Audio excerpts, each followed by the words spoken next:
makuhani wa hekalu la mungu mke Diana walikuwa ni makahaba. Wale wafanyabiashara wote wanaokuja pale, wanapokuja kuingia katika ule mji, wakaenda kuabudu katika hekalu la Diana, mle ndani wanakutana na wanawake wazuri, wanapewa huduma za uasherati na uzinifu, wanatoa sadaka kubwa. Kwa hiyo sadaka iliyokuwa ikitolewa ilikuwa inatolewa na wanaume wanaoingia pale kufanya uasherati na wale wanawake wazuri waliokuwa kwenye lile hekalu, ambao walikuwa wakimwabudu mungu wao, mungu mke aliyekuwa anaitwa Diana, na mshahara wao ulikuwa ni kupokea sadaka kwa sababu ya matendo ya zinaa waliokuwa wakifanya na wale wanaume waliokuwa wanaingia pale. Korinto ikasifiwa kwa uasherati ambao ulikuwa haufanani katika ulimwengu huu, na ndio maana kama sio Wakorinto wa kwanza sura ya 6 uende ya 7 au ya 8, Petro anasema yumkini hapa kwenu kuna zinaa ambayo hata kwa watu wa mataifa haipo. Simlishasoma hilo fungwe. Kwa hiyo tabia ya kwanza ya watu wa Korinto ilikuwa hiyo. Mji huu maarufu duniani, yaani mji wa Korinto kwa zama zake, ulijulikana kama mji unaoongoza kwa maadili mabaya ya kila namna yaliyoletwa na mwingiliano mkubwa wa watu waliokuja kwa shughuli mbalimbali za kibiashara na nyinginezo. Watu wa Korinto walimwabudu mungu wa mapenzi aliyeitwa Diana, wengine walikuwa wanamuita Venus. Makuhani wake walikuwa wanawake makahaba 7, na hekalu hili lilikuwa na kinara kilichoinuka kuliko mahekalu mengine.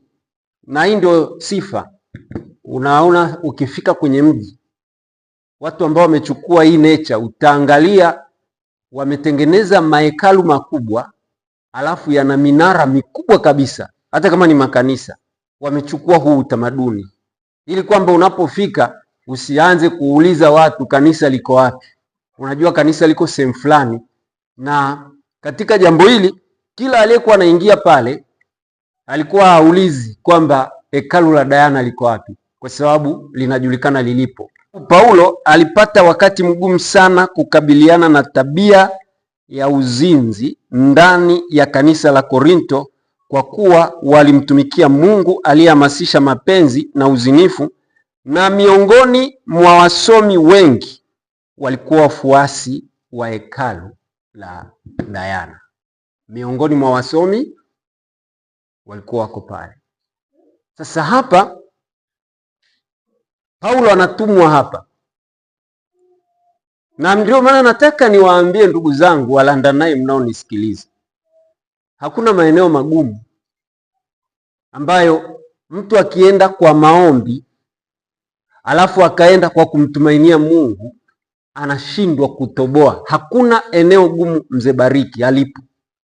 Kwa nini nakwambia hivi? Ukijaribu kuangalia, Paulo anatumwa Korinto, mji ambao hakuna Mkristo hata, na anapaswa aende akawahubiri mpaka wapatikane wa Kristo. Paulo alipohubiri Korinto akapata waumini wawili tu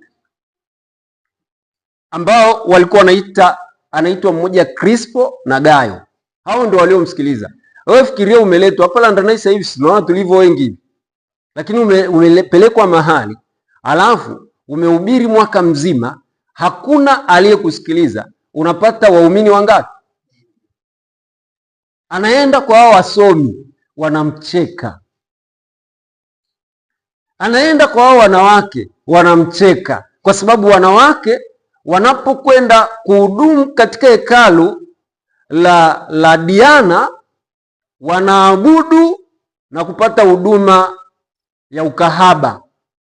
Lakini huduma hiyo ya ukahaba wanalipwa. Sio tu wale makahaba 7 ambao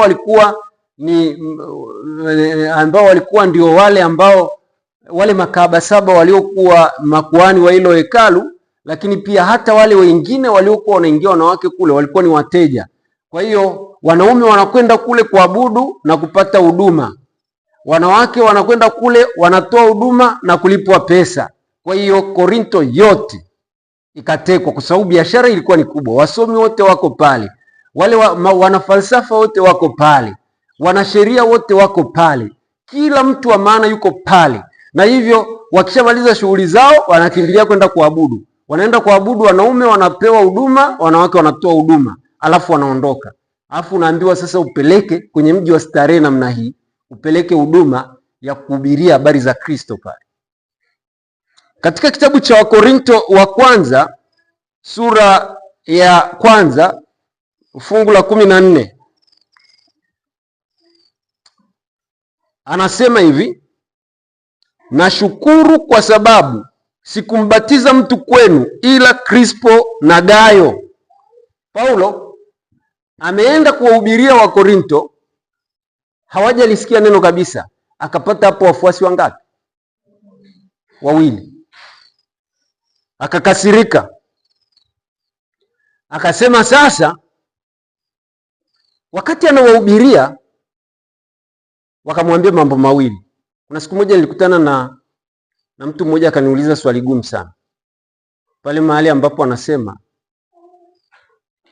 pale hekima ya mwanadamu inapoishia. Yaani hata mimi wanaogopa kusema hili neno. Yule mtu ananifuata kwa sababu Paulo ndo kalisema. Ananiuliza, pastor, hivi upumbavu wa Mungu unaanzia wapi? Nikamwambia, una maana gani?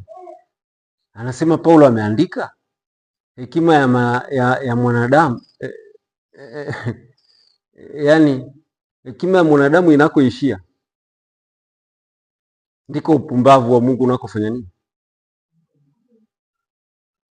Hivi mtu akikwambia, si unaona hata unaogopa kulisema kwa utakatifu wa Mungu ulivyo. Kwa nini Paulo alisema hivi? Wakati Paulo alipoenda kuwahubiria habari za Kristo aliyefufuka, wale wanasayansi wanamwambia mtu akishakufa hawezi kuinuka tena. Madaktari wanamwambia, sababu Wayunani pia walikuwa ni wataalamu na walikuwa matabibu, wanamwambia mtu akishakufa hawezi kufufuka. Hizo ni story, tuondolee upumbavu wako hapa.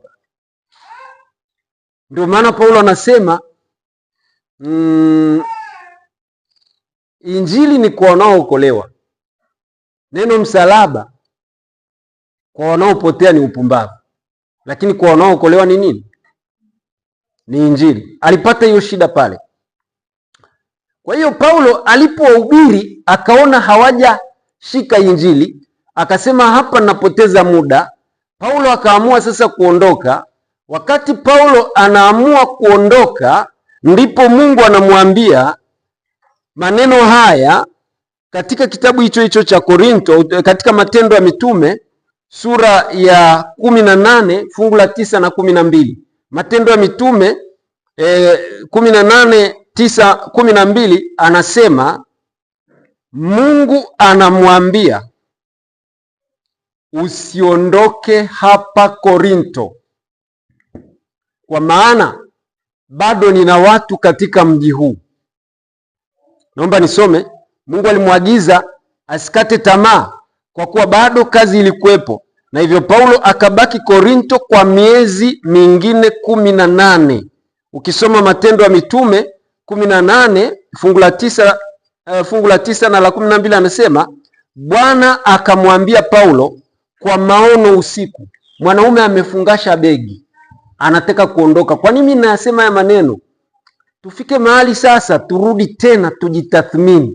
Ni kweli maeneo ni magumu. Nilipokuwa nazunguka hapa nilikuwa naongea na mzee hapo, anasema bwana, hapa zishapigwa kama ni effort za maana kubwa na makwaya makubwa zimepigwa effort hapa kati ya 5 au 6, lakini hakuna badiliko. Na mimi nataka kuambia bado Mungu anao watu wake katika eneo hili. Bwana Yesu asifiwe.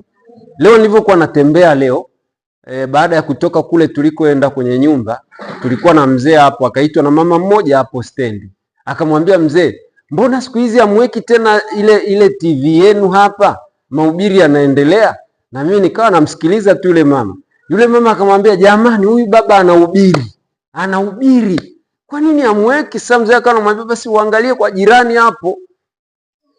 Yaani yawezekana kuna wakati mliweka mkafikiri hakuna wasikilizaji.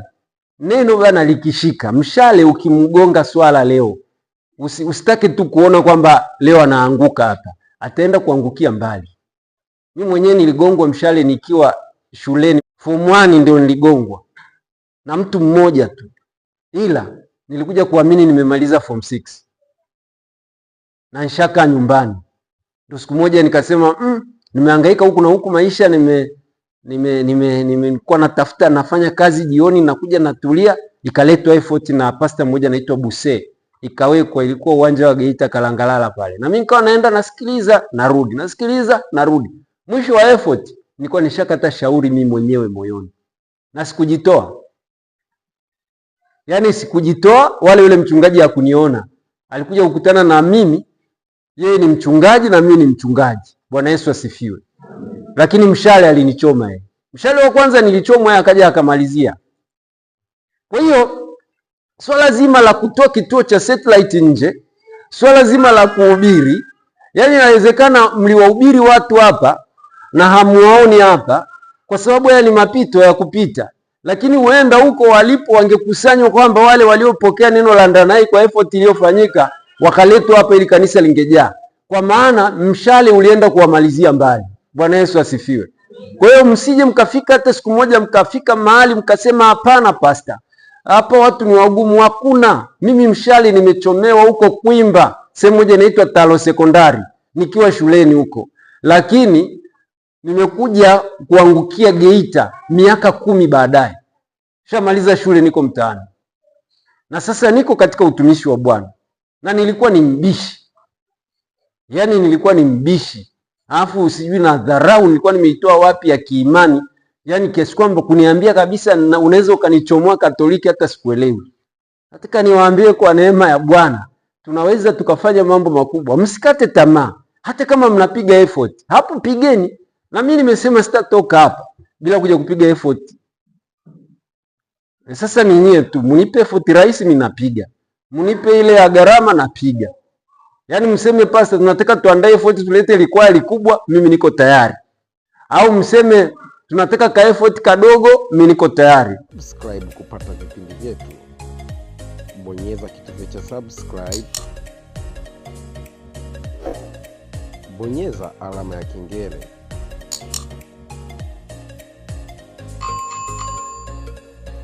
Pia usisahau kulike, kushare na kucomment kwa vipindi bora na vya uhakika.